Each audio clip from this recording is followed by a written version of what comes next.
బాప్తిజం ఎందుకు తీసుకోవాలనుకుంటున్నాను? బాప్తిజం తీసుకుంటే పరలోకం వెళ్ళిపోతారా? డైలీ చర్చికి రావాలా, ప్రార్థన చేసుకోవాలి, చివరి వరకు దేవుని కోసం నమ్మకం తల్లిదండ్రులకు లోబడి, సంఘానికి లోబడి మరి ఈ కార్యక్రమాన్ని దేవుడు పరలోకం నుంచి చూస్తున్నాడు. నమ్ముతున్నావా? ఈ బాప్తిజం నువ్వు నీళ్ళల్లో మునిగి లేవటం వల్ల చనిపోతున్నావు.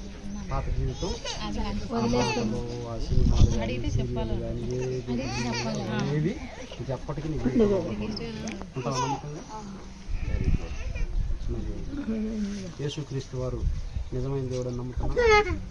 యేసుక్రీస్తు వారు నీ కోసం ప్రాణం పెట్టాడని, రక్తం చెల్లించాడని నమ్ముతున్నావు.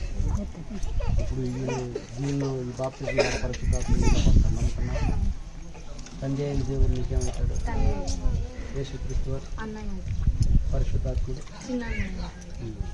ముగ్గురు వేరు వేరు, ముగ్గురు ఒకటి కాదు. ఓకేనా? మరి ఈ బాప్తిజం తీసుకోమని మీ అన్న ఏమన్నా బలవంతం చేసింది?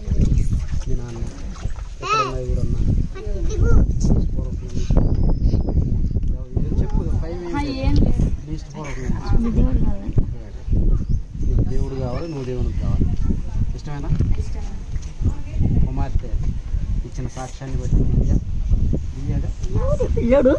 దివ్య ఇచ్చిన సాక్ష్యాన్ని బట్టి, దేవుడు నాకు ఇచ్చిన అధికారాన్ని బట్టి, మరి తండ్రి యొక్కయు కుమారుని యొక్కయు పరిశుద్ధాత్మ యొక్క నామంలో దివ్య నీకు బాప్తిజం ఇస్తున్నాను. పట్టుకో.